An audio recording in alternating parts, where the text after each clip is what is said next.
Well, welcome back, ladies and gentlemen. Thank you for coming to this parallel session. First things first, in practicalities, I hope you all left your previous headphones in the previous room and have picked up new headphones in this room. Otherwise, you're going to be very confused during this seminar. We have translation in here into Spanish, so English is channel 1 and Spanish is channel 2. And as previously announced, we will be using Slido again, so you're not just sitting here. I'm expecting interactivity and dynamism. In case you aren't logged in, there is a Wi-Fi password, and at the bottom it's Slido, and you put in EU-OSHA Summit. You don't need the hashtag EU-OSHA Summit. My name is Tim Tregenza. I'm a network manager here at the agency. And I'm delighted to be chairing this session. And I'd like to introduce our 3 speakers. Our first speaker, Victor Hreimak, is a fire and safety consultant and principal academic lecturer for the MSc in Environmental Health and Safety at the Technological University, Dublin.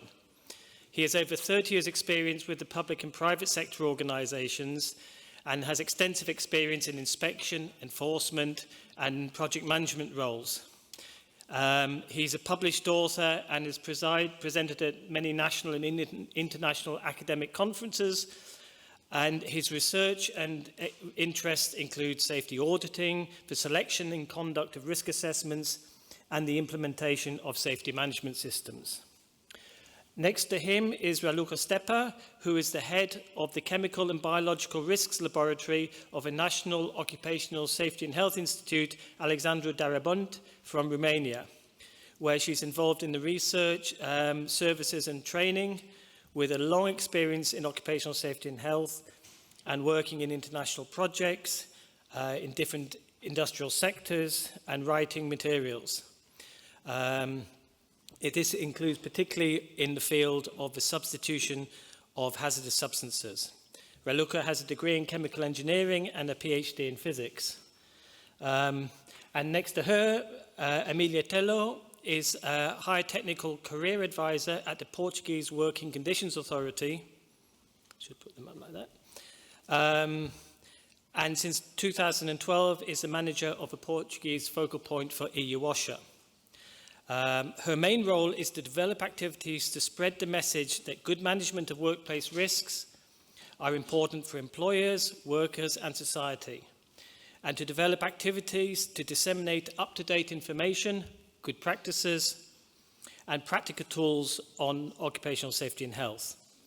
She has a degree in biochemistry, a master's in biomedical engineering and a PhD in hygiene, health and safety at work from the University of Lyon, looking at the impact of occupational exposures of organic solvents on fertility. So these are 3 experts. I feel decidedly underqualified standing here. But what makes this panel exciting is that these people who are actually been making interventions into the workplace, trying to change behaviours and improve occupational safety and health. So now I've introduced you to them, or them to you, I should say. I want you to introduce yourselves to them. So we're going to do that with our with Slido. So please, if you get onto your phone, it should be, I have to minimize that one. There you go. I don't need that screen anymore. No, he's here. Yeah. I see. Okay, so what I want you to do is to vote on which is the following best describes the role that brings you to this summit. I'm aware that many of you wear many different hats when you're working. So please let me know, and our panel know, in which category best suits you.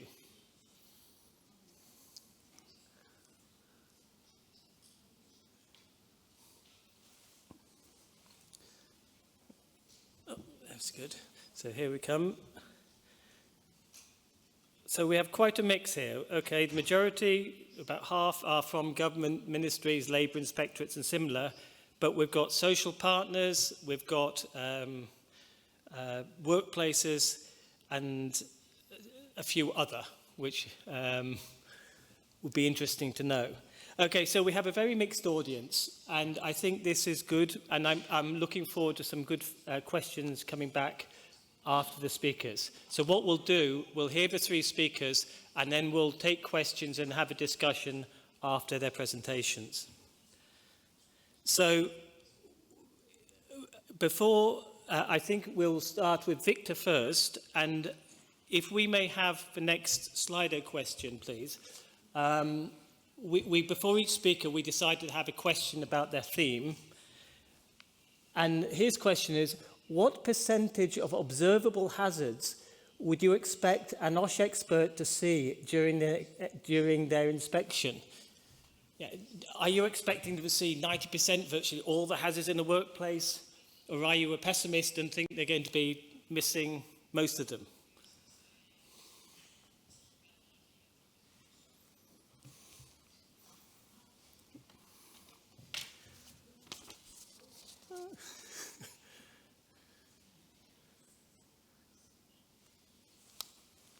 Okay, so we have a very split audience. This is very interesting. We have a mixture of optimists and pessimists in the audience. But that's a very interesting spread. And, well, I'm not going to tell you the answer, but I hope that Victor will. So I will hand over now to Victor to see his presentation. Thank you.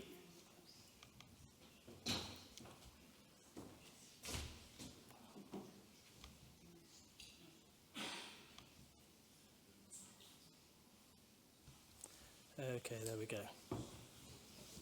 Thanks. Thank you. Thank you very much. And firstly, thank you for coming. Just make sure this works. My job today is, and I will finish very quickly in about 20 minutes to make sure that the presentation goes.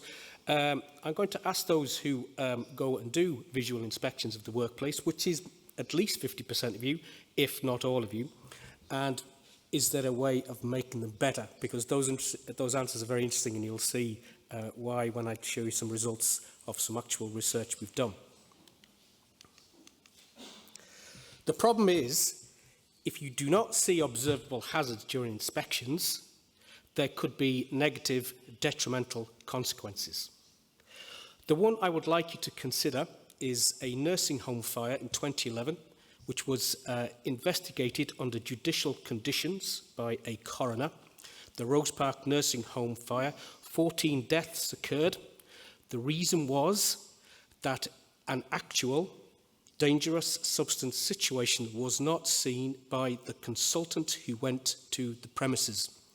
This consultant missed that there were flammable aerosol cans in an electrical duct which was used inappropriately to store everything from bed linen to floor polish and to these aerosol cans. It caught fire and caused the 14 deaths. It wasn't seen. The problem then that I am trying to address through my own research work and through my PhD work and my PhD students is not seeing observable hazards during the inspections. But then that asks the question, well, how many should you see? Oh, going the wrong way, sorry. Firstly, what is an inspection? There are so many different words to actually describe an inspection that it's almost impossible to capture the wide variety of the times that you would go to a premises. But looking at the responses, I would suspect that each individual here has gone to a premises and asked themselves how safe or how clean or how hygienic is this premises. I would have done that myself as a labour inspectorate, asking the question, how safe is this workplace? Common to all the types of inspections, the fact that you use your visual senses. That is, and then that asks the question, so how good are your visual senses? How good are your eyes? The issue is that visual is our dominant sense. Psychologically and from a visual psychophysics point of view, object recognition is basically about using your eyes. So the question that my research addresses is how can this be gauged and how can it be improved? Consider this, if you were this particular inspector, how many hazards would you actually see? Now the question is, this actually happens in some cases, you'll see the results. I've often asked professionals in this field, how is your inspection conduct? How good are your inspections? And the usual thing I get back is something along the lines of, I don't miss hazards, I'm too professional, I'm too experienced, I'm far too good to miss things, nothing gets past me. Just remember that chap, just remember him. This is an example of how easily it is to actually trick your visual, psychophysics, neuroscience, your brain activities. This is a well-known picture by Escher, the Swiss artist. That obviously cannot occur, and yet your brain is quite happy to take that in and think of it as normal. It's very easy to miss things, and it's one of the issues that we'll be saying time and time again. Visual inspection is not easy. It is error-prone. The reason why it's error-prone is because there are sensory, perceptual, cognitive bias and organisational reasons for you to cause and have visual inspection errors, which means you miss observable hazards during inspections. If you take just a small list of sensory perceptual causes, when you go to a premises, the big problem, the main underlying issue is you don't know how many hazards to expect. So if you were to inspect this very room that you're sitting in, it is not possible for you to understand how many actual hazards there are in this room. So the question is, how do you use your visual senses? What tends to happen, and the reason why we are not particularly good at visual inspections is because most of us will conduct a random visual search behaviour. We've looked at this, we've seen it. You will tend to move your head around looking for things, and if they jump out and they wave at you, you will write things down. But anything more than that takes some doing. Now, there's nothing wrong with that. Our brains are hardwired to do that. We are the product of a long line of evolutionary biology. It took hundreds of thousands of years. We're quite good as humans. We're not particularly good at seeing minute detail unless we do it specifically. There's also human variability. Some inspectors are just better than the others, and they could say 5, 10, 15% more hazards than others. The big one that we come across, though, is the amount of time that you have available to conduct your actual inspection, which I'll come on to.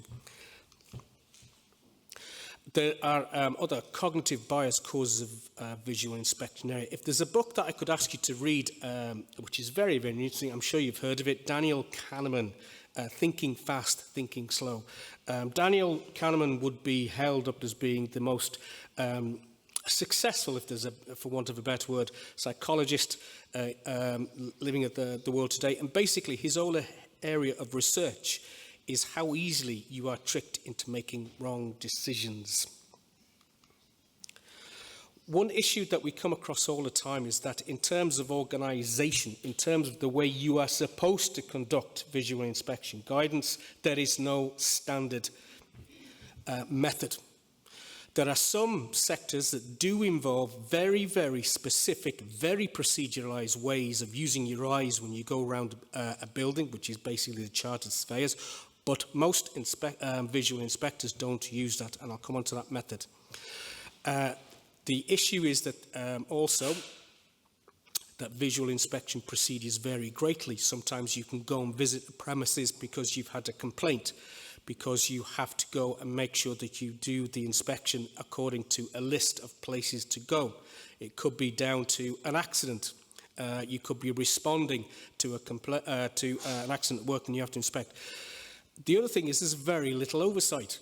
I don't know anyone except one company, one manufacturing company, who actually checked their auditors by using another auditor to audit the company who came in to do their health and safety. I only know of one company. It was a very large multinational. The other thing is, there's usually, if you work for the private sector, the time and cost constraints. It is very normal, very, very widespread that you could be asked to do 5 risk assessments in a day, or they could be stacked upon each other over a week, giving you time pressures. It's an error-prone task that is difficult to do well.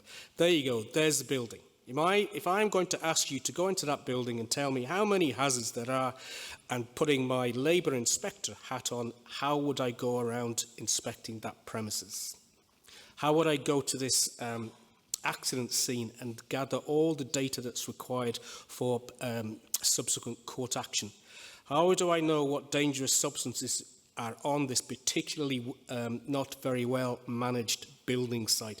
How much petrol is in there, how much diesel is in there, how many flammable solvents, how many glues, adhesives, and where are they and how are they kept?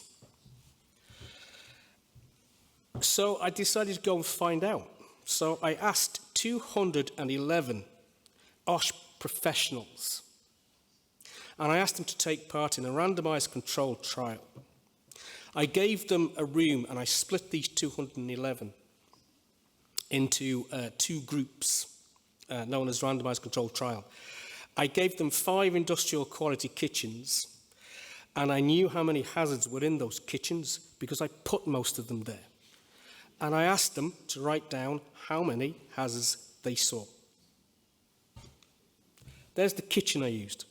This is nothing that any competent, experienced risk professional, be they a labour inspector, be they an auditor, a risk assessor, someone working for the private or public sector, would be comfortable in. It's just a normal kitchen. In this case, it's quality. It's where I work in Technological University Dublin, and it's used for the training of high-quality chefs.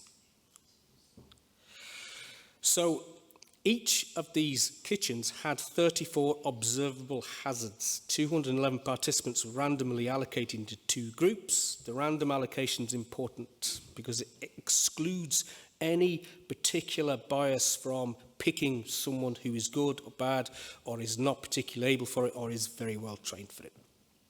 Each group was given 30 minutes to conduct an inspection. The control group were told, go ahead and do your inspections as normal. I took half of the group and I trained them for half an hour in the use of a set eye scanning pattern that we call systematic visual search, which we're researching at the moment to see if we can improve visual inspections. In terms of hazardous substances, dangerous substances, we made sure that there were 10 chemical and fire-related hazards. I put fire-related in there because normally they would be associated with chemicals, not all the time, but flammability, that sort of thing would be usual. I put 2 330ml bottles, small bottles, water-sized, with a flammable pictogram on them. I left flammable aerosols on a windowsill. I took a lunchbox and I covered it. I used it to cover a smoke detector. I put smokeless materials in ashtrays. I fixed bare wires, T-candles, overloaded sockets. I'll show you what I did. There's an example. Straightforward. There's a bottle with the flammable pictogram. This I come across a lot of times as a fire engineer. Fire door wedged open, in this case, by a fire extinguisher. Remember, these have to be seen by over 100 professionals who were brought in specifically for this task. This is just one kitchen. There's the flammable aerosol. Now, that's a hard one to look at, but basically that's been known to cause fires. Overloaded sockets. Again, quite small, but we know that that causes problems from a fire safety point of view. There's my lunchbox taped to the smoke detector. This happens a lot. When you have contractors, for example, in a building, one of the things we found that they will often do to stop the fire alarms from going off from dust is cover them. And it's a constant problem I come across. It's a kitchen. The issue of hygiene is very important, so I shouldn't be finding cigarette packets in there. Tea candles, fire hazard. these were the results. So congratulations on those people who said you should say 30, I think it was 50% or some stages, I can't remember it now exactly. You should see over, these are all professionals, remember. 211 professionals came in and I asked them how many hazards were in the kitchen that they inspected. Basically, they saw roughly about 30% of what they should see. Now, I'm going back on this. These are not difficult to see.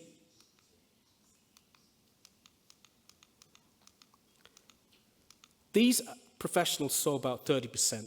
When we trained them in half an hour using systematic visual search, it went up to about 50%.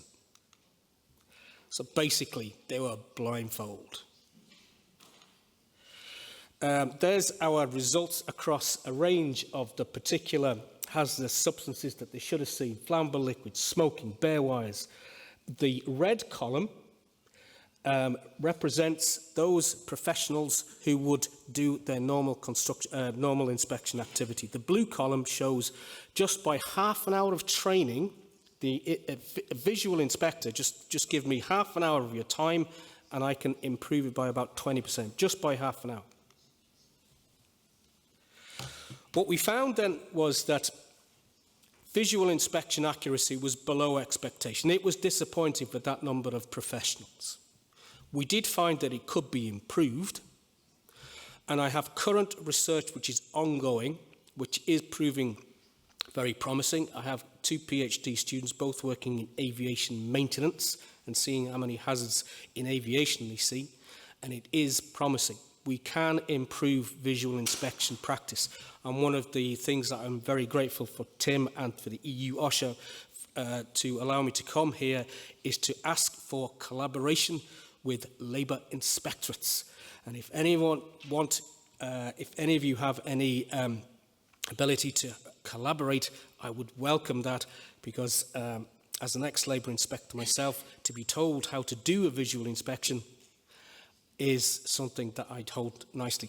I am not criticising. One of the things we found with the research is that when we go back to people and say, do you know you missed this, this and this? It sounds like criticism. It is not criticism. It is a reflection of a basic human condition. We're humans. We are not hardwired to see specific detail. We're very good at taking in fantastic amounts of information very quickly. That's what our brains are designed to do. But to sit down and go, how many flammable substances, how many examples of doors left open when they should be closed, we're not that good at it. So the collaboration, if you're thinking about it, it would be welcome. If I were to give some examples of how we did the improvement in the method, I would ask you to go and pick a room and in strict order look at it in a set way and use a set eye scanning pattern. What we got the people to do was, in this particular kitchen, we said, look at the ceiling first, nothing else. That's item 1.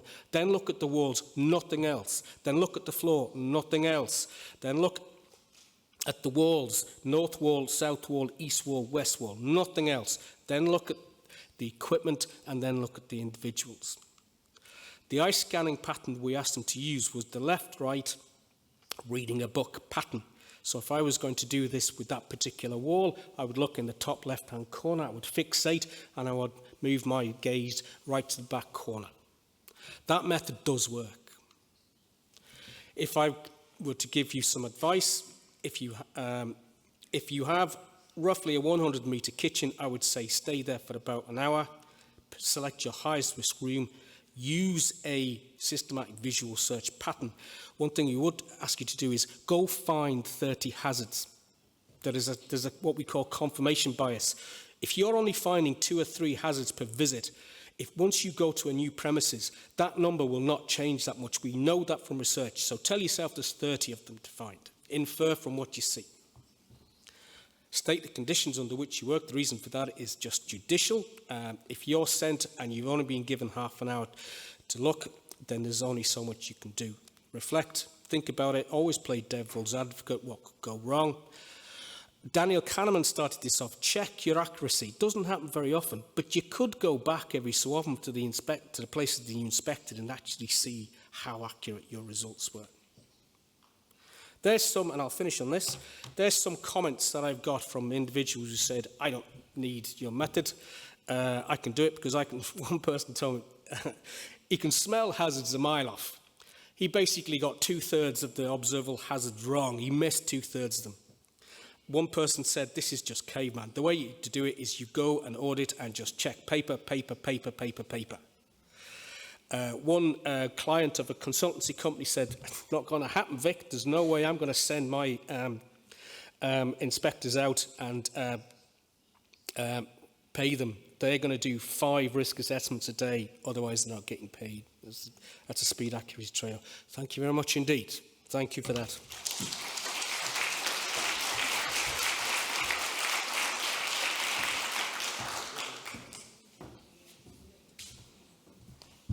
Thank you, Victor. Speaking as a labour inspector, I'm now trying to remember if I was ever trained how to do visual inspections when I started my job. I don't think so. At this point in time, I would remind you on Slido, if you go to your Slido again, you can ask questions at any time. There's a Q&A, you have polls and you have Q&A. So you can actually go on there, I should have told you earlier, and write a question down now, and then when we get to the end, we will hopefully be able to see some of the questions come through on the screen, so I can get your questions while you still remember them from the speakers. So, here we go. That's interesting. We're on there. Okay, this is... in preparation for our next speaker, Raluca, here's our next poll for you, and it's putting things into a slightly wider context. And this is, we look at health and safety, that's our job, but here's the question, is this management of dangerous substances, which includes, of course, a big element of substitution, is this important in preventing climate change? It's a very interesting issue to go beyond our narrow scope and say, well, does this have positive benefits as well? There's no right answer on this one.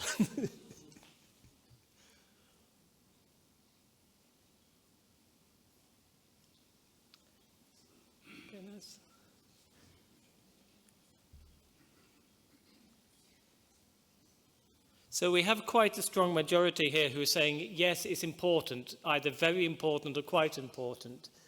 Given the educated nature of this audience, this is not perhaps a surprise. But I would like to now ask Raluca to come and talk about another dimension of workplace interventions, and I have a nasty feeling this is something else we don't always get right, and that is the substitution of dangerous substances.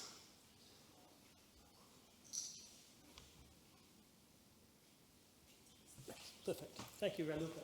Thank you, too. Yes. So substitution is important for good chemical management. We have a section in this summit dealing with substitution examples. Here it will be more like substitution process in general and how to help enterprises to go through this process and provide them with help, especially for the small companies, because much help is needed at this level. And we will see, however, that part of this help will be provided elsewhere. So this is the overview a little bit on the global picture of chemicals, some comments around the milestone of the process of substituting, then difficulties, drivers, support, and how to help. Because it's a mix of various expertise level in the audience, I will try to make it understandable, hopefully, for everyone. So those who are really experts, I hope they won't mind some extra explanations. So on the global picture, according to the European Agency for Chemicals, ECHA, early in October this year, we have over 22,000 substances registered. and over 97,000 registrations. In the map that you can see near the figures, you see various shades of blue. The more registration a country has, the darker the hue of blue is, and one country stands apart from all, as Germany is the only one with more than 20,000 registrations. By the way, according to the current legislation, chemicals produced or imported in 1 tonnage or more have to be registered. I will come a little bit later to this map again. Now, for the picture, we have the graph of the quantities of chemicals produced into the EU and those of them which are hazardous in one way or another for health.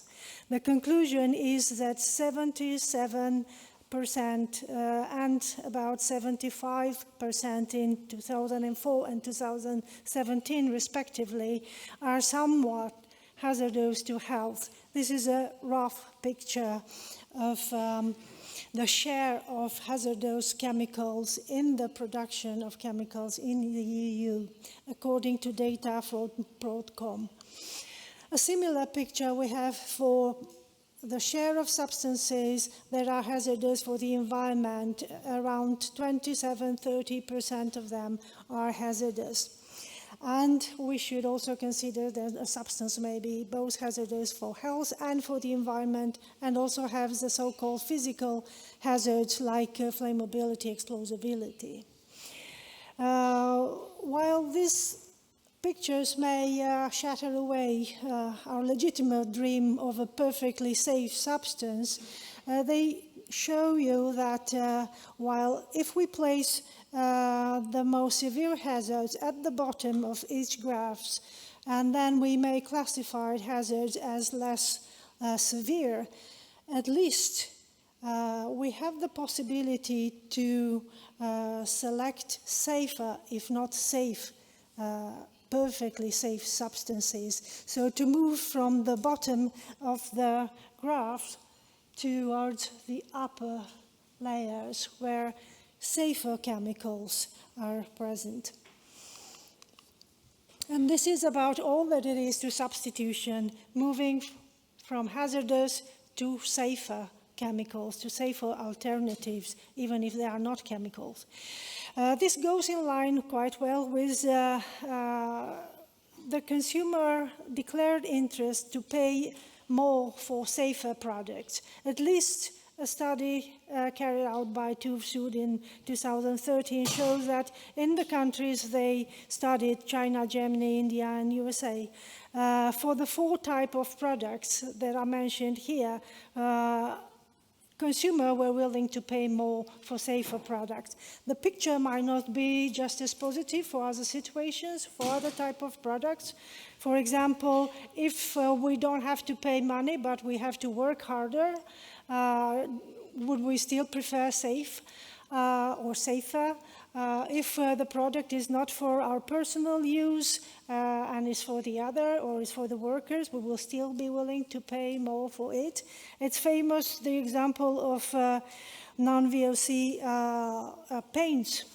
And we have a reaction in the media. In France, for example, they have a system in place ranking chemicals and in the paints as for the safety, and it seems that the public was not quite interested. Moreover, in the shops, shop assistants advised against because of a poorer quality of the alternative. So it's a mixed picture about how consumers are willing to pay for safety.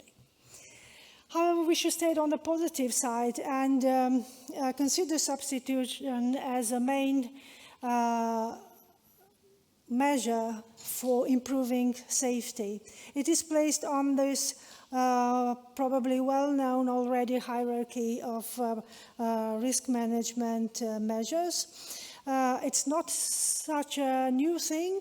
The framework directive said replacing the dangerous by not dangerous or less dangerous. This resonates with the title of our presentation. Of course, we should notice that we do not actually very much use non-dangerous for chemicals. Yes, we prefer to say safer.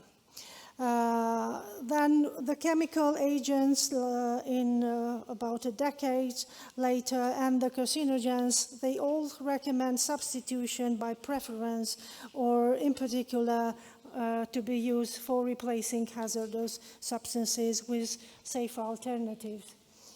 And then came REACH, the regulation for registration, evaluation, authorization, and restriction of chemicals. And they said, okay, for certain substances called of very high concern, and they coined this term, the SVHC group of substances. Sorry. So for this group of substances, you have to substitute. You have to find better alternatives. If you're using any of the substance that is highly hazardous for health, like carcinogens, mutagens, and toxic for reproductions, the CMRs, or they are very damaging to the environment, or they generate an equivalent level of concern, then you have to be authorized for that use. And when applying for authorization, you need to prepare also a substitution plan. About the process, it starts with acknowledging the problem. Substitution, it's a legal requirement, it's also a moral requirement, but it could be that companies are not so very much aware of the need. It depends on the size and on the experience they have. Bigger firms are better, of course, in general, in acknowledging there is a problem. Sometimes, if they are most related to consumer scrutiny and media scrutiny, they may be pushed into substituting dangerous substances. So this would be a so-called substitution led by users. It is not the same for smaller firms or those that have fewer resources. They might not be aware of the problem. And this type of substitution is led by suppliers. Actually, they tell smaller firms what to do and why to do it, or simply just do it. Altogether, the picture of substituting for them, for these smaller companies, it's much different. And we have an example in our broadcasting national station. We had an interview with an entrepreneur who said he is manufacturing eco furniture. And all went quite well when reporter asked about why are you doing it, what the clients are saying about the wood and the sources of wood and so on. And then he asked, but what about the varnish? And the interviewed said, well, that's also eco. But what type is it? Well, it has a label, this type, the one that has a label. Okay, but can you tell the listeners what type of varnish do you use? And he said, okay, it's high quality, it has certificates. Okay, but what type of varnish? And he said, it's German. So this is how the picture changes from one type of company and to the smaller and less resourceful. Even if they have good intentions and even if they have a certain level of information, they are not necessarily interested in all the details, especially the very technical one. Identifying alternatives for such companies, small companies, may be done, as I said, also by the suppliers. So suppliers are very important to them. In bigger firms, it might be different, and in some cases, bigger companies might have to invent an alternative. Maybe there's no one available, and they are ready and able to discover new substances, actually.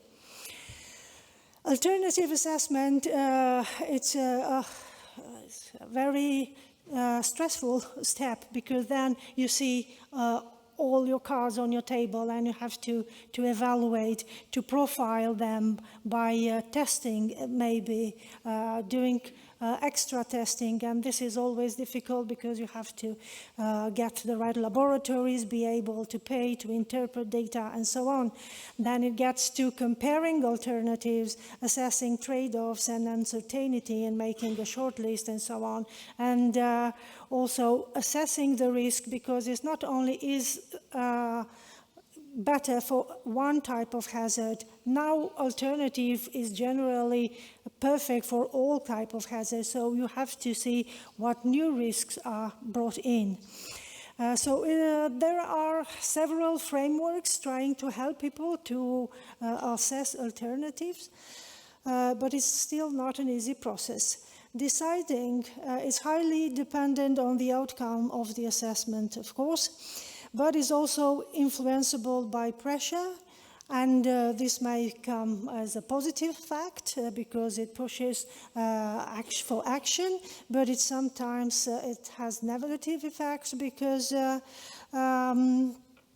people might not be ready to take the decision when they are forced to take it. And some regrettable substitution examples have occurred along history. And then it's implementing, which is also a very huge, important task, a lot of effort put there. And currently, maybe this is also a stage where some of the operations are outsourced. It happened before, it happened, for example, in pharmaceuticals, where smaller companies did the research and they did not want to put all the effort into implementing. Now it's happening maybe more because of reach and because of the trouble of going through the whole process, and some very innovative small firms prefer not to go through this and to leave the implementation to bigger firms. And this segmentation may have its negative impact. The drivers for substitution, well, legal banning is a very strong driver for big and small companies. Stakeholder requirements, as I said, it's also a big driver pushing for safer alternative. Competitive advantages, being able to outperform your competitors, is also one of the drivers. Cost cutting may be something we don't think of. We tend to see the cost of substitution itself. But on the other hand, end-of-pipe solutions are not cheap either. So they are costing a lot of money to implement, to maintain, and the more severe the hazard is, the lower the limit, the better the solution has to be, so the more money it may cost. And there have been cases reported where the alternative was even cheaper or faster become cheaper than the initial substance. Or creating a responsible and modern image of the company, if, of course, it's not just window dressing or greenwashing. And the technical progress may push innovation, including innovation regarding substitution.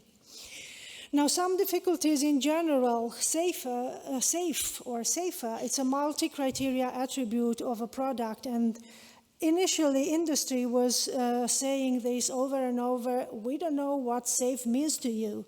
They finally agreed that carcinogens are not safe and they have to do something about it, but then when other hazards came into discussion, they said, we don't know what you mean with safe. I think now they have a clearer picture already. Also, safer might be changing quite fast as more data is available on effect. What today is safe, tomorrow it might be totally unsafe. Or as legislation changes. Substitution does not always imply a drop-in alternative, a one-on-one substitution. More changes might be needed. It is often a no-going-back road, and the destination might be uncertain. Once you have a substance that is banned, it's hard to go back if the substitution is not successful. Unlike in other cases, there's a company, quite well known, soft drinks, they changed the formula and the clients didn't like it, so they just went back to the initial formula and labeled it temporarily as classic. That was possible, but not in many cases of substitutions. Post-regrettable substitution put pressure on industry and authorities and confused the public. The public does not trust so much the proposed safer alternative, and industry is afraid to act. Safer alternatives also need to have an equivalent functionality or to fulfill the same final purpose. So beside being safer, they need to be good, to perform good in order to be used and to be sold. There's also weak informants from authorities and motivation, so there are not so many incentives, and moderate public interest or mixed public interest, and awareness, ignoring hazards and unknown cost of not substituting. And among other, substitution is just one of the things that may cost a lot of money and take a lot of time and effort. There is an example that I would like to give of a company who substituted fossil fuel with biofuels, and it was the core of his activity, and the effort was quite considerable. Hundreds of engineers were shifted to research. 25%, like a quarter of their top management, were shifted to different positions in a structure that was revised. 50% of the operational managers were also shifted to other positions.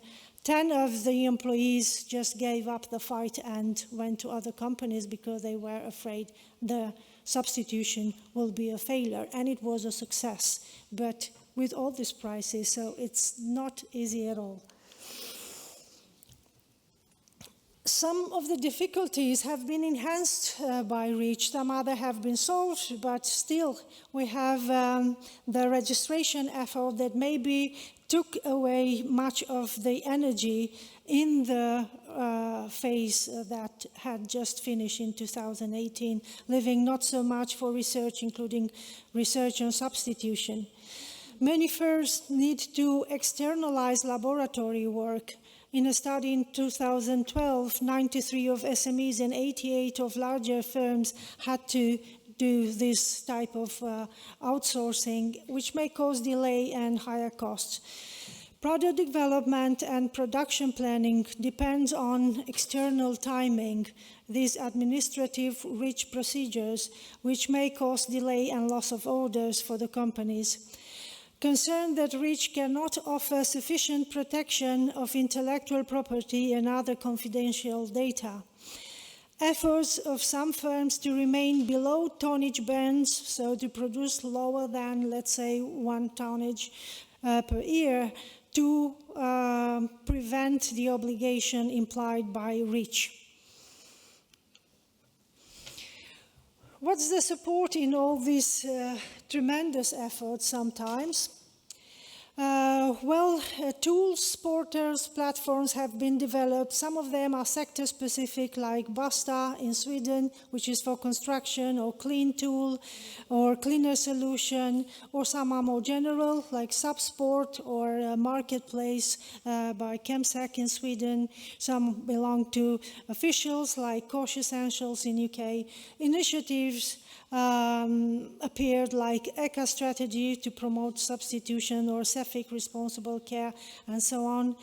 Science and technology helps a lot with computing, chemistry, or improving toxicological tests, helping to be able to predict and to react faster. Then it's also the support of society and the NGOs. I have here several examples. They are certainly much more numerous, all trying to help. You remember the map in different shades of blue. That was at the beginning of the presentation from ECHA website. Here you could see that there are differences between countries, and it's pertinent to think that those that are more active and have a bigger share of the chemical activity in EU are more experienced and can do better and even help others. Also, the blue shade, it's related to what we all know in the sky for the airplanes, the safety procedure, which says that able adults should help themselves first and then help the others, the children, the elders. So this is why I put as the first way to help, enable the enablers. So let's also not forget about those who are able to help others, who are at the top of the supply chain and could contribute along the supply chain with information and with direct help. Act on the whole supply chain and beyond. Use the supply chain as an extended enterprise. Consider also collaborating with social partners and integrate. Substitution might be sometimes analyzed or approached on its own, isolated from anything else, but it is better if we integrated into innovation, into sustainability issues. So some examples are like support change research in private and not private organizations. For example, making substitution and the problem of hazardous chemicals a major topic in major research frameworks at EU level. Encourage university to develop dedicated programs not only for research, but also for providing the future experts that are much needed at this moment. Support innovation diffusion, including substitution.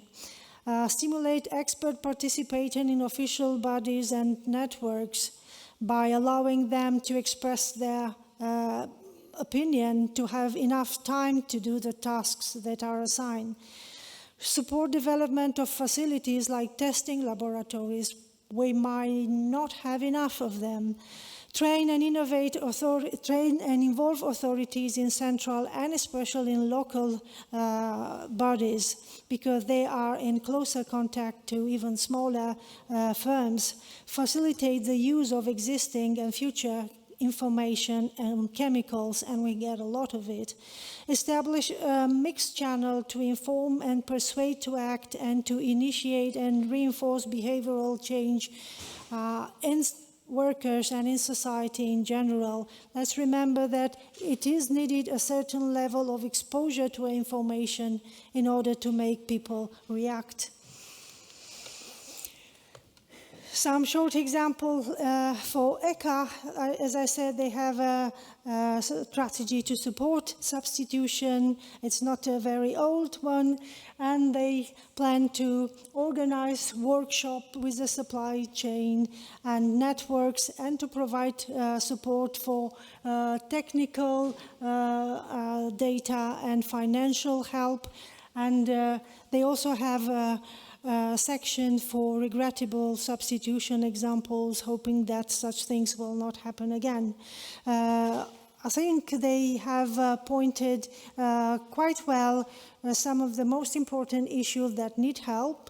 It depends very much on how much ECHA will be able to support access on technical information, maybe not in detail, but at least to generate discussion and collaboration, and not to only act as an organizer.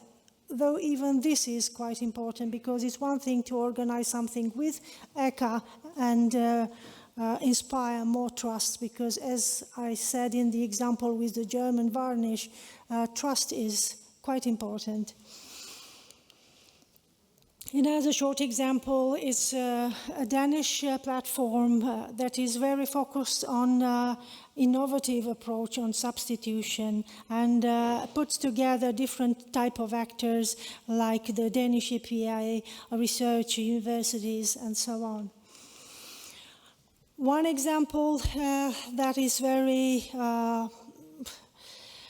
popular, I would say, in the universe of substitution, it's the Greenpeace Detox catwalk. It is a very good example on focusing on a certain sector, on choosing the sector, because this sector has its problem, but is also quite closely related to customs. Fashion is very much of interest for young generation, and they have a say in how production in this sector should go. They set a clear number of criteria. They use this interesting way of visualizing the progress. We have in the middle the brand, so the name of the company, and then these arches that show progress in the three categories of criteria. It is easy to visualize, it is easy to see progress, and it is easy to compare one brand to another. So it has been quite a successful campaign, and it is an example that can be used not only as a sector level, but as firm company level, where we can apply a similar approach. These are some examples from Romania. The picture, it is a fun page that we made during a course where we trained authorities in a project called Conoscere. So the strong points of the project were that we managed to get together authorities from environment, OSH, occupational health and safety, meaning, and public health. And we also had some authorities on the consumer protection. And it's very good to have them collaborating. Then the methodology that we use and combine e-learning, which allow us modern means of education, using animations, using films to explain things that are other way more difficult to grasp. For example, toxicology elements and behavior to be taught to people who have a technical background, as most of our authorities have. And then we had another example in Romania. It is this time a contest for youngsters, and I participated in this I Know and Apply contest, and I was glad to see that the youngsters knew about substitution. And it was a last-minute decision to organize a special section on chemicals, so they didn't just prepare when they find out about the contest. It was something that they really knew. The last example, which makes the link to the next presentation that we have on communicating chemical risks, it refers to the so-called layman with a twist training posters that we developed. It is a series of posters that tries to change the way we trained chemicals hazards to our workers, trying to use analogies, to use anchors in their usual environment. Some of the things go back to their childhood and are very well known to them. What happens is that each of the poster has the same structure, an opening question which has no connection to chemicals, a picture that often does not have any connection to chemicals either, and then we try to discuss, first of all, these non-chemical issues and make an analogy to the real serious topic that we're trying to train. And slowly getting people to switch from general small talk like colleague talks during the break or in the vestiaries to the real issue that we need to teach them. And I will shortly get you through 3 of them. So the first one here is, have you ever seen a phantom? The question is, have you ever seen a phantom? And the idea is that many people believe that phantom exists, although they have never seen one. And the reverse with chemicals is that when they do not see the danger, they think the danger is not there. If they cannot smell or see or taste the substance, they think it might not be there. If there are not immediate symptoms, they think that the substance is not hazardous. And conclusion is that even if it's not seeable, the hazard may be there. One step further is not to consider the absence of information on hazard, on the existing hazard, as equivalent to hazard not existing at all for that substance. And this is important when doing substitution. The other thing, it's the poster here, it's what color do you like? And for people who are good with colors may know also combination of colors. And here it's one of these cases where we have pink and a pink reflection, blue and a blue reflection, but here the two interfere. And from here we go on to discuss the importance of considering exposure to mixtures, of testing mixtures as such, not only on judging individual components, hazards, and then trying to compile the hazard for the whole mixture.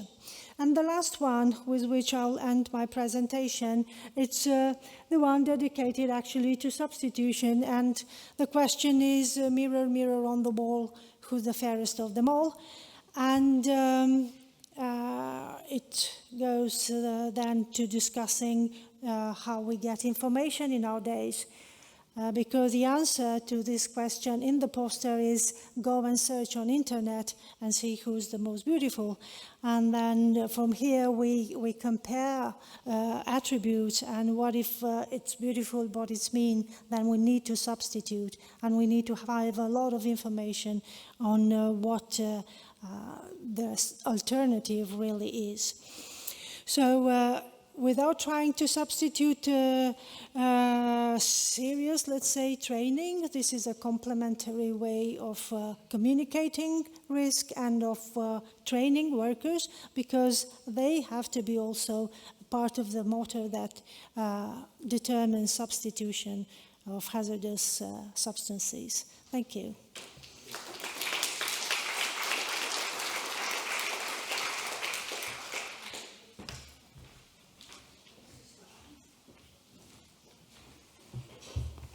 Thank you very much. Substitution is almost a bit like a Cinderella part of dangerous substances prevention, because it, as we heard, it is challenging, and yet it can be so effective. It's voting time again. Oops. Here we go. We are getting some questions in already. And this question comes back to our famous ESNA surveys. And the question was, in our survey, what percentage of European workplaces said they lacked expert or specialist support? Yeah. Was it 81% were lacking specialist or expert support, 61%, 41%, or 21%?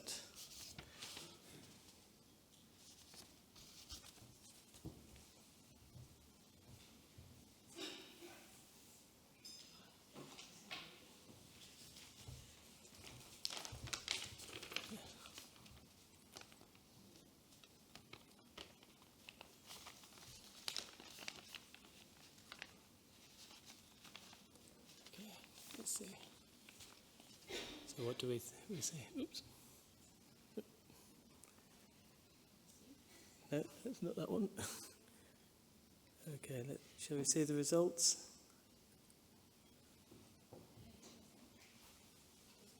No, we are having a slight technical... there we go. Yeah, so people are saying that 81, 61, that's quite an interesting mix. In fact, it was 41% of businesses said they were really lacking expert and technical support in OSH. So you might say that's quite low, but it's still, 4 out of 10 of businesses need more technical support. And I think that sets a good framework for Amelia, whose job, I think one way of putting it, is to provide that support. So I will just open her presentation.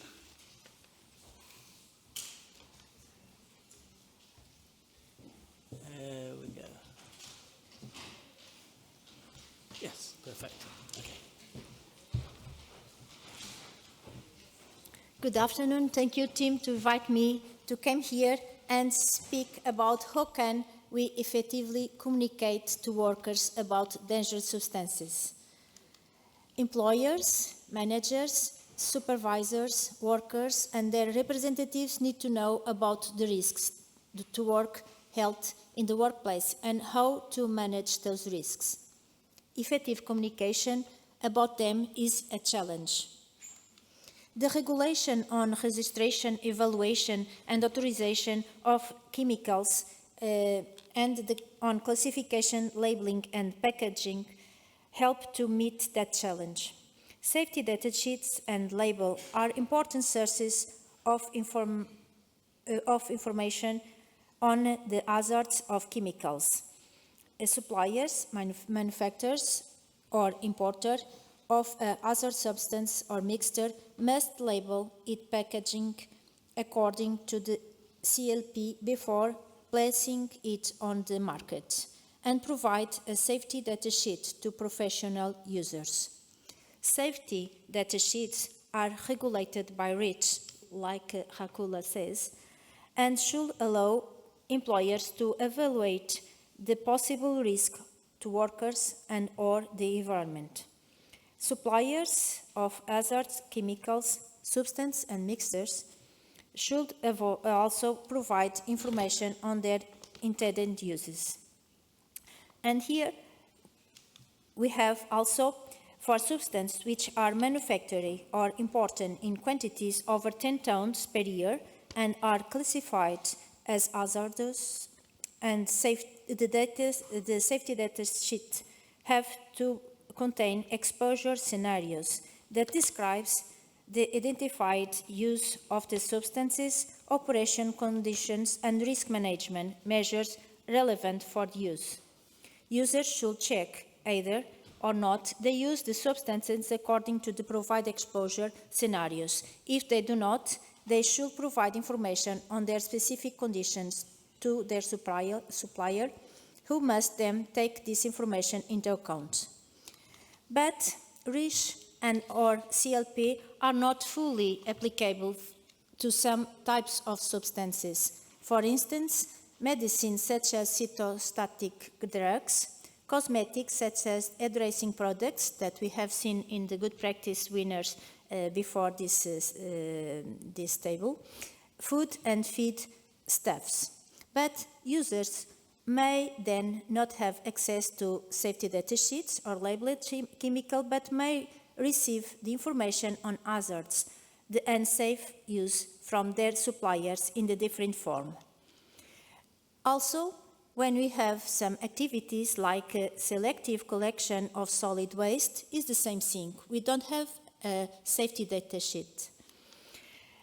For some activities also, when we cut stone, when we have some waste, that it's a mix of a lot of substances, we don't not have the safety data sheet. But the Chemical Agent Directive specifies that employers should obtain additional information that is needed for workplace risk assessment from the supplier and other reality available sources. But this issue is not easy because you have to find the correct way to go, and we have to have confident organisms where we can consult this.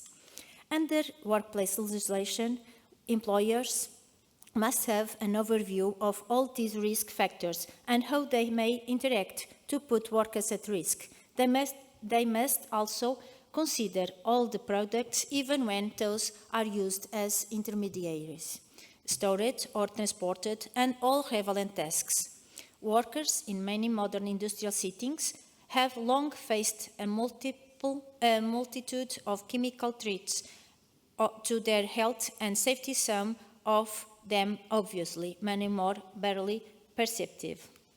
We have some exposures that the effects are acute, and other exposures are more continuous, and the doses perhaps sometimes is lower. And we have this is the chronic exposure, that we don't have an effect directly, but a long time after the disease appear.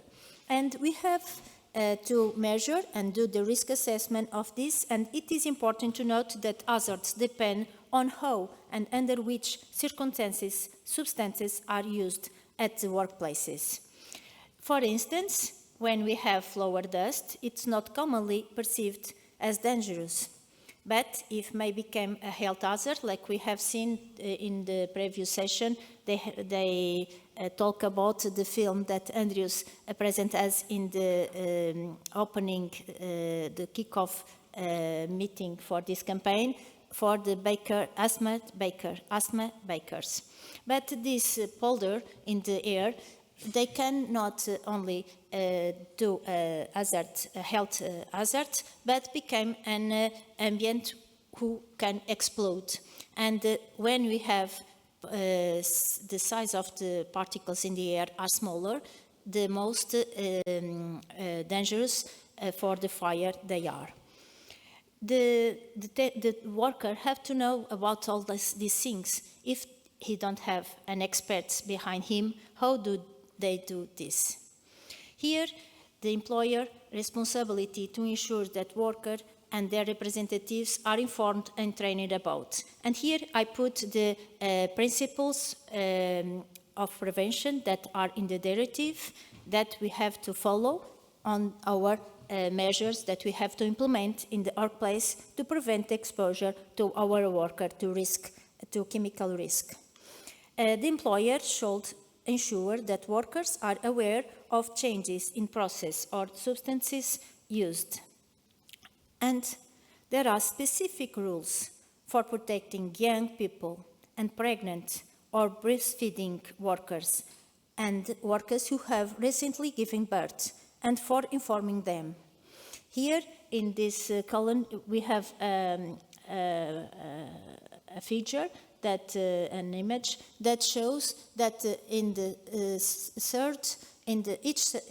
each stage of the pregnancy we have different chemicals that can occur can do several effects on the embryo and on the children, but it's on all the life that we have to prevent these risks. And in the shop floor, if you have pregnant and lactating women,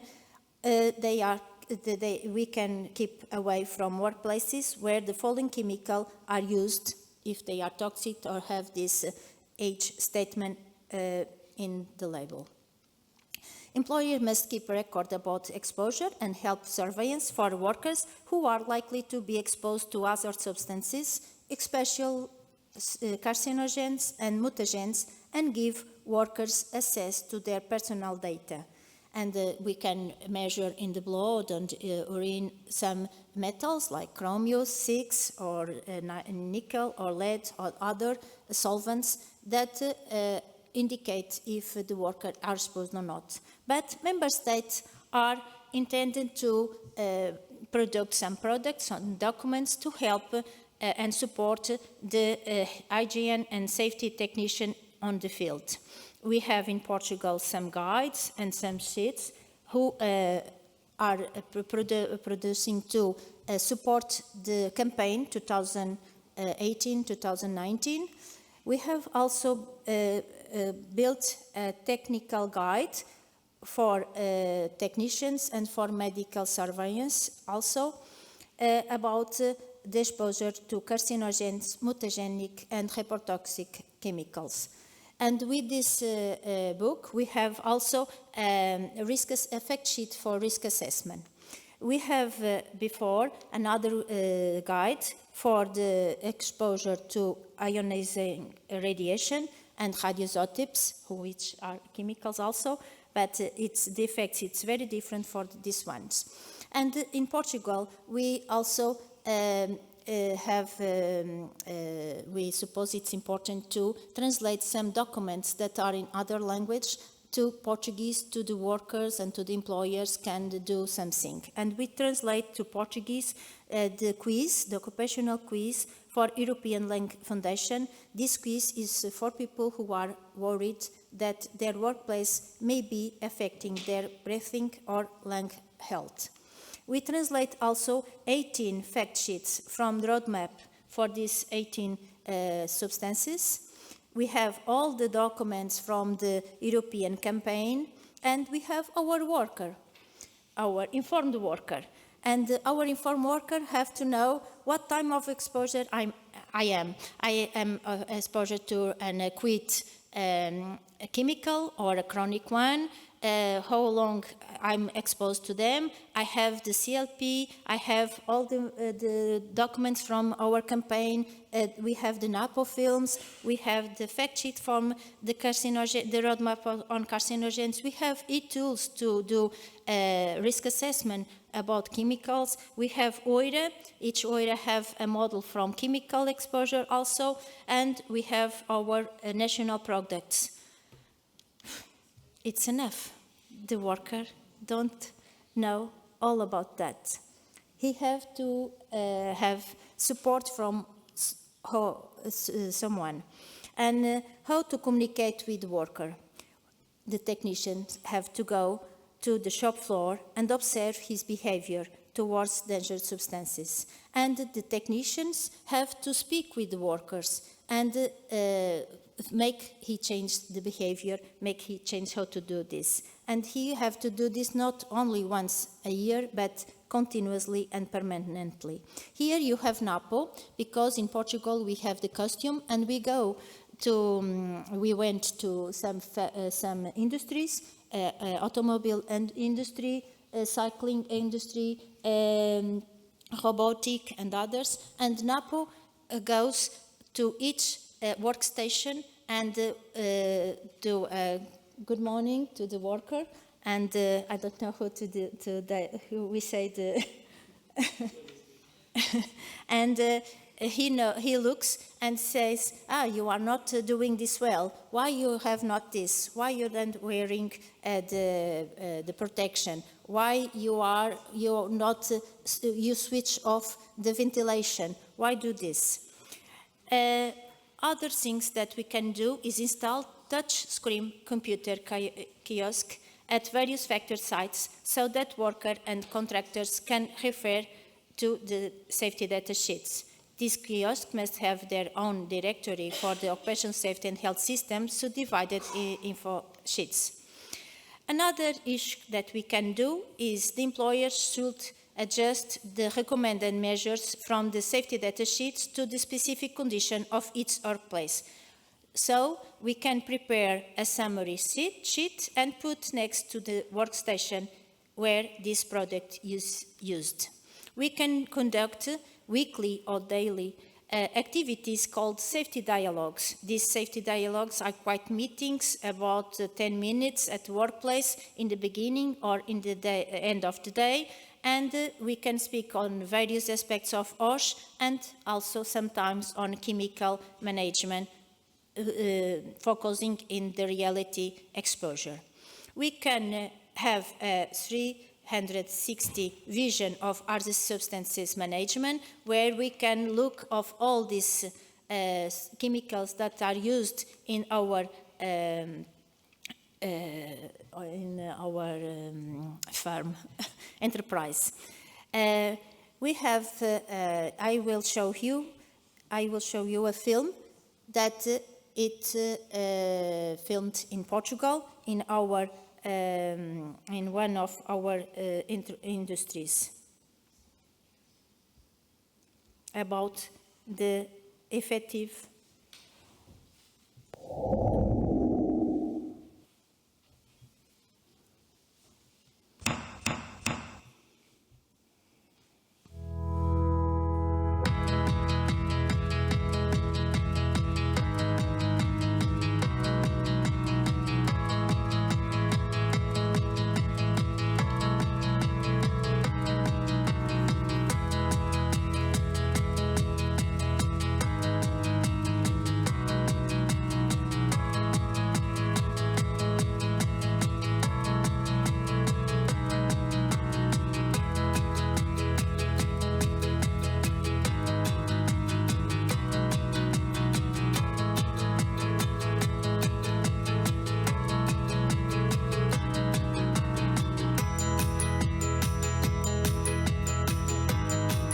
Sorry,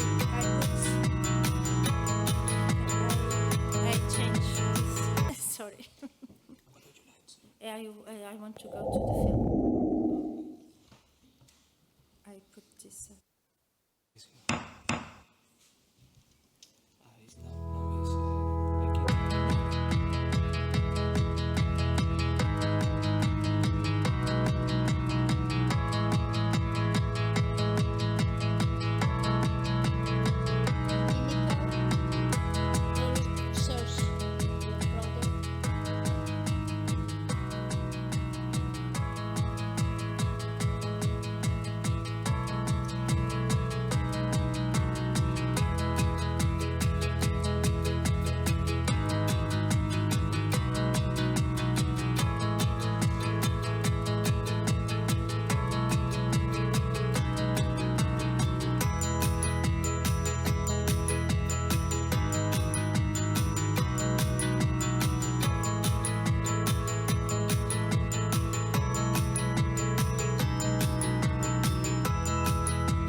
The principal way is to inform the worker, is to training the worker and do awareness raising.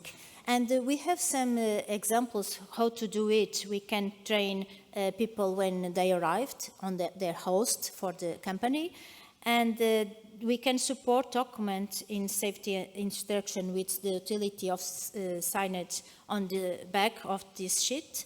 And we can specialize training, and we can do some issues to training the workers. But do all workers know about the risk assessment of their workplace, what hazard they are being exposed to, how they may be affected, about the results of any exposure monitoring or health surveillance, what they have to do to keep themselves and others safe, how to check and spot when things are wrong, and to whom they should report problems and defects with any control measures, how to carry out the forcing maintenance and the functionality checks, especially on local exhaust ventilation and other protective devices, about preventive and protective measures to be taken in case of maintaining work,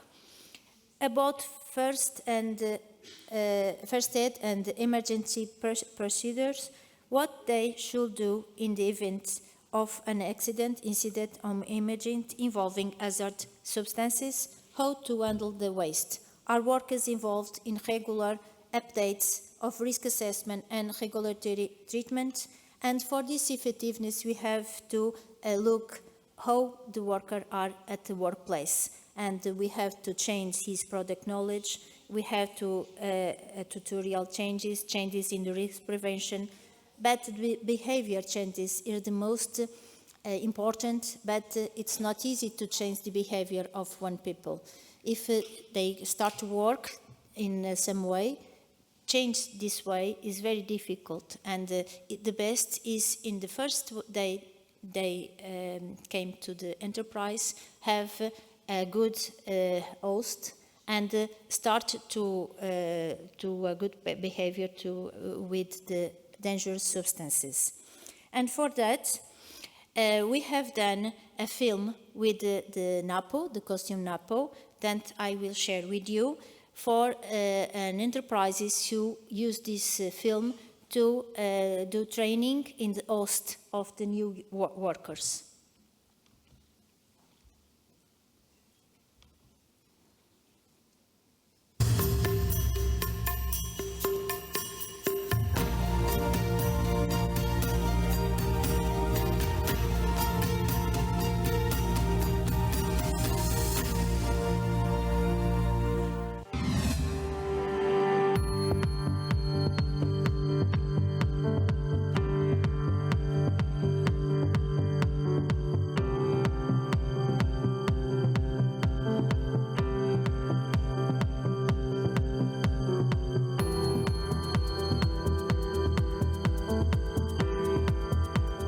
Atenção, a segurança sempre em primeiro lugar.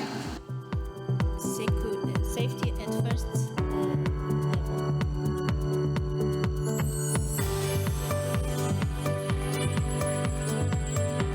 You have to check if you have all the protective equipment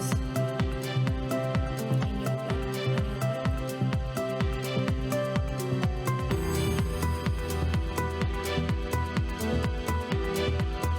If you have all the materials and the equipments that you need, you have to check the car and plan the roads.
need all of them open, closed, the one that are not used to be used.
It's for biological risk, not chemical risk.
So, this film has been made to train people when they came for the first time for this company, and how we can train these people when we have a lot of substances and mixtures in the European community and in all the world. We have here in this ellipse the amount in gray of all the substances. We can say 97,000 substances this year. Here I put 110, but we have limited knowledge on the purple one, and the well-tested, we can say we have only 8,000. On the blacklist, we have 2,000 substances, not mixtures. Here we are talking only about the substances. And these 2,000 substances are carcinogenic, 1,098, mutagenic and reprotoxic. And we have 1,700 OLAs for some substances. We don't know nothing about almost of the substances that we are on the days on our companies. So only we know is what are above the water line, below the water line. We don't know, we don't have knowledge. So our behavior is this principle for radiations, ALARA, as we have to be the exposure has to be as low as reasonable achievable. Thank you for to your attention, and sorry for my English. I'm very nervous.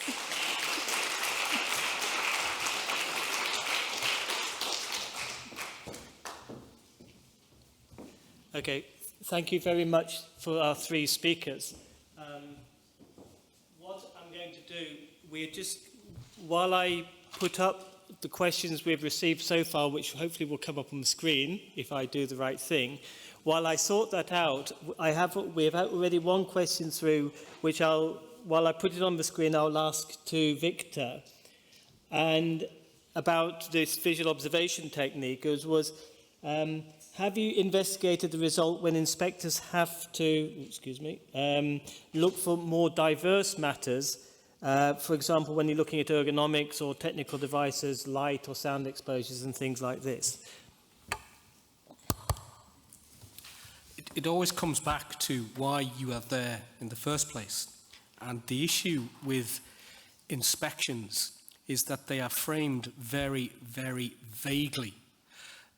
If you're going to look at something that is so widespread that it covers everything from ergonomics to light levels to chemical safety handling, then your inspection is very, very wide.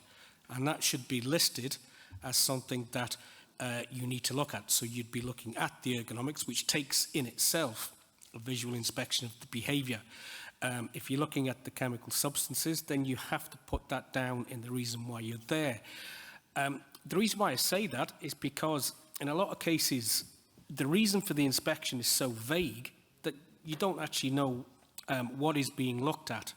And another issue is how much time do you have, which is why I've said an area that's about 100 square metres and is hazard rich, something like a kitchen, would take about an hour if you're going to look at the vast majority of observable hazards. So it's all down to what you are there for, how much time you have available, and exactly what it is you're looking at. Which chemical, physical, biological, or human factor category of hazards have you been sent down to look at? So make sure that if you do them, and I'm saying this from the perspective of a labour inspector who wants to make sure he's doing his best, make sure that you know why you are there, and so that you have the ability to defend yourself against an issue that you didn't see this or you didn't see that. And the answer to that was, I wasn't asked to look at that. So specify what it is that you're going there to do, and specify how much time you have available. Thank you. Another question I have here, I'm trying to work out, I'm not very good at this technology here, but I have a complete list of questions. The next one, I think I'll start with Amelia, and then it might also be for Luca, about safety data sheets. Are safety data sheets actually good for communicating information to the workplace or to workers, or for informing about substitution options? The data sheet, the safety data sheet is the base, but it's not the document proper for the worker. We have to translate the safety data sheet for easier language. We have to dialogue. We have to read what we want to say to the workers. You have to communicate with him. And he have to understand for his substances, his workplace, what are the behavior that he have to have. And the other is if it's Tim, the other asking. forgot what you mean more. Are there, I mean, you were saying that you take the safety data sheet to the Yes. basics to communicate, but you would not go with a safety data sheet to a No, shop floor no, worker? no. We have to translate it in a resume and an abstract, Yeah. and then we can put all the data sheets. But if he has 100 of substances or mixtures in the whole place, you don't put all the papers on the wall. You have to speak with him, and it's with training and regular training that and observe. You have to observe the behavior that he have with the chemicals he use, he manage, he handle. Okay, thank you. And Raluca, how would, I mean, do the data sheets help for the management or the employer to go to start substitution? I would agree with Emilia, they are not perfectly suited for workers or not for every worker, but they should be used as a reference document to extract information. And of course, if one understands the information in the safety data sheet, conclusion may be drawn on whether to substitute or not. And when analyzing possible alternatives, their safety data sheet may also serve as a starting point on analyzing whether it is indeed safer or not. In the study that I mentioned in 2012, I think, the safety data sheet was, however, very much mentioned as a support even for substitution and innovation. I'm not sure whether that data, those answers, were not sort of biased by the fact that we talk so much about safety data sheet, and maybe they were the best known document to refer to, not necessarily the most useful. Okay, thank you. We had a question from Amanda. I don't know, where's Amanda? There he is. And it's actually a very interesting one, and maybe the three of you would be like to answer it. Checklists. How much can they help in terms of both inspection, but also for Raluca and Emilia in communication and the process of substitution if necessary? Yep. If I could begin, we've done some research on checklists, and I can summarize it by saying that there are many advantages to checklists. There's also a lot of problems with them. The main problem with the checklist approach is it is only as good as whoever has written it. If you look at the ILO thesaurus on hazards and hazardous conditions, there's 15,000. So that would be a complete checklist. You're not going to get that. But they do have the advantage of being easy to use. You don't need any training. And there are literally thousands and thousands of them available. So in terms of an entry into risk management, I'd say that they are the first step. My problem with them is that we did some research in a hazard-rich environment. They were actually railway maintenance yards, and we compared the use of checklists with systematic visual search, and the checklist came up with a fraction of the number of hazards. I think the checklist came up, there were 11 depots. My student went to all of them and conducted his visual inspection whilst the checklists were being done. In total, I think my student found something around 1,500, and I think using the checklist there was about 120, and none of them were high risk. I would agree with Avon, who is a well-known risk management academic. Nothing wrong with checklists, but I'd use them after a visual inspection just to make sure that you haven't missed anything. But they have their fans. A lot of people like them. There's a chap called Gawande, Dr. Gawande. He's actually written a book called The Checklist Manifesto, and he's actually said that they will solve everything.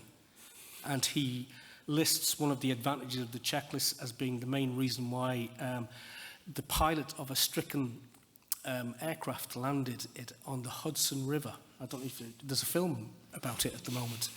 I'm not a great fan. I'm not a great fan. Thank you. I think they're entry level.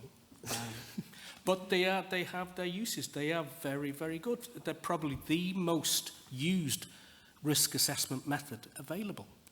So they are there and they are used constantly on a day-to-day basis. But I'd far prefer people who are conducting inspections to train themselves to be able to observe hazards better rather than rely on checklists. Remember, the checklist, you suffer from the same cognitive, organisational error-ridden issues as you would, because it's basically a checklist to go and look. So if someone says, go check if the premises is clean or safe, it would have the same issues. So, but I have to admit, they are there extensively used. Sorry. Emilia, please. I suppose the checklist is very useful. I know that you have this opinion, and mine is quite the same. But if we built a checklist made for each enterprises for this kind of people, and with this checklist we can consult the worker, perhaps we create necessity and curiosity on the worker, and he will go and find some knowledge, more knowledge, to prevent the risk that he was exposed to. And for the small and micro enterprises, I think they don't are experts, and they don't have the technicians, because we have the employer and the employee. And behind these two kinds, we have to have a technician. And nobody is a technician. They don't have a technician quite there. And checklists can open the curiosity and the needs for afford to know more. Okay. A look at our checklists used in substitution. I think you can use them for whatever purpose. The problem is indeed that they have to be specifically tailored, and if you are able to do that, you might no longer need your own checklist. But you may draw a detailed, perfectly tailored checklist, and then give it to be used by other colleagues who maybe did not have the expertise to know the subject in such a detail. But yeah, it's not a thing for the experts, but indeed, as a colleague said, it can be used as one of the instruments. Even for substitution, I think virtually anything can be put on a checklist. Okay, thank you. There's a question here which I think, if I could find it, which was, I think, the one that came to my mind when I saw Victor's presentation, was how do you convince inspectors of a need to enhance visual inspection? Because, yeah, inspectors have a certain reputation in how they approach life sometimes, in that they know they're right. But so how do you, and I would expand that more, like how do you get, not only how do you get inspectors to accept the need that they need to improve their own technique in visual inspection, but how would you get an inspector to communicate better and to be introducing substitution into as a prevention measure within the workplace? So take it a bit more, I mean, these are key people who are making interventions. Well, to take the first issue of convincing inspectors, I used to be an inspector. And the first thing is, none of the issues that I've raised are meant as criticism. A better way of phrasing the intervention is that as an inspector, your time is limited. You are a highly trained, highly paid, highly thought of individual, and there's a lot of education gone into you. What I'm trying to do is increase the effectiveness of your intervention in the workplace.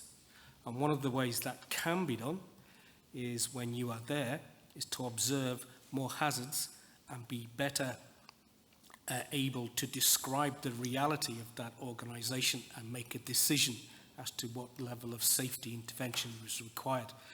It is very difficult to convince anyone that they need to do better.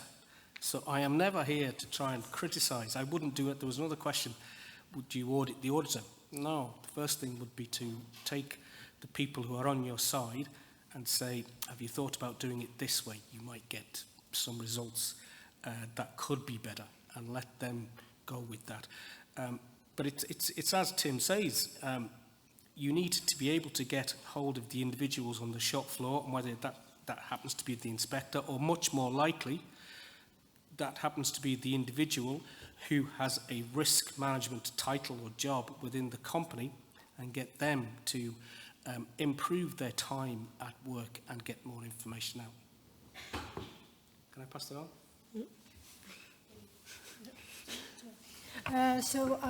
I also worked for some months, I think, as an auditor. It's a sort of an inspector.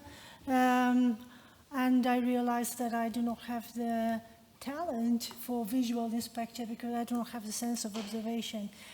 Maybe it can be improved. I also think that even drawing attention to its importance, it's crucial.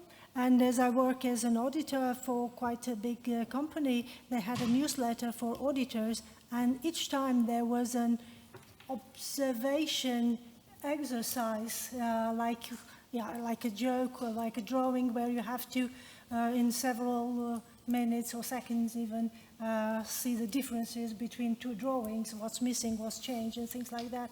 And that draw attention on the importance of visual skills in inspecting or auditing.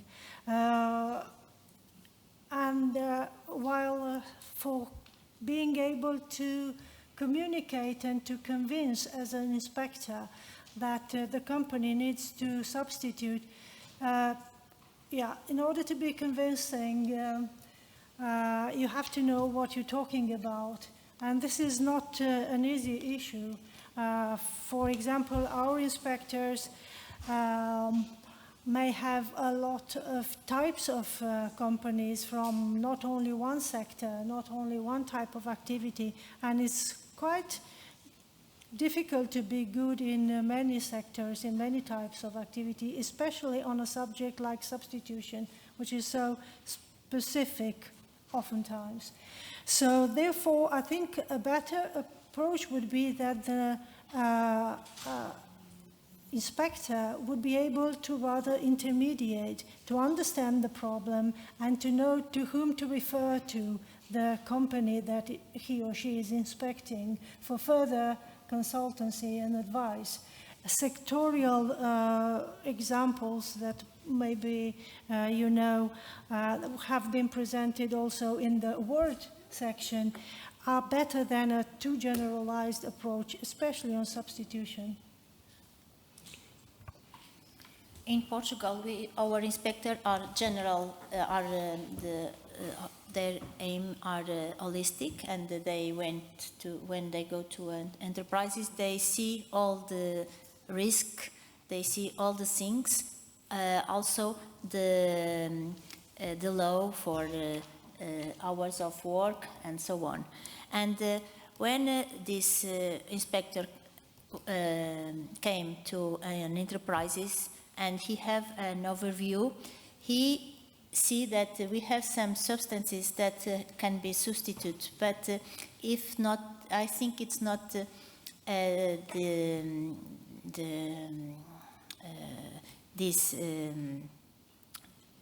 how can I say? It's not him who will say, substitute this. You have to protect, you have to enclose, you have to implement the in the source. You have to block the emission of the gases or some exposure to this chemical. You have to put barriers. You have to aspire with the air flows. But he never says you have to substitute, because substitution is not so easy. we can substitute nothing, because if you have to do a chromation with chromium 6, it's not easy to change, because if you don't have chromium, it's not this particular issues that you will have in the product that you sell. And if you have perchloroethylene, for instance, in the laundry, dry cleaning for washing goods, you can change for a green substitute, but this green substitute, it's also hydrocarbonates, and it's also derived from the petroleum, so they are also carcinogens.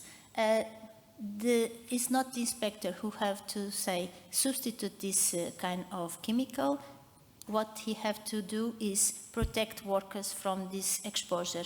I think it's better to have the carcinogen substance well controlled in the laundry, in the dry cleaning. You can have the door only open when you have the concentration below some level, 314 ppms, and before that the door don't open and the workers are not exposed. You have to protect more, but not substitute. It's you have to do a lot of search and know what are the best substitution to do this. And I think we don't have enough knowledge for this substitution for all the chemicals. Thank you very much. Please, yes, Raluca. Yeah, it's probably a general situation, or quite extended in my country. Is the same, maybe in other places. We should substitute if we are able to, avoiding regrettable substitutions, but it's true that not all labor inspectors can play a major part in this, and maybe they don't even have to. Maybe they can, as I said, work as intermediates, connecting people and give basic advice, and also reveal the positive side of substitution to encourage people to try to seriously try to. After all, there have been successful substitution examples too, so we can also consider the positive side. Thank you very much. Ladies and gentlemen, we have run out of time, I'm afraid. I would first of all like to thank the speakers and the panellists, Victor, Raluca and Emilia, for their presentations, which gave a very broad view.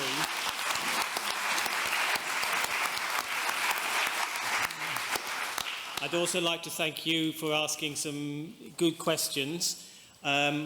What happens next, in fact, is I have to summarise this over my dinner, and I will summarise it tomorrow in the plenary session.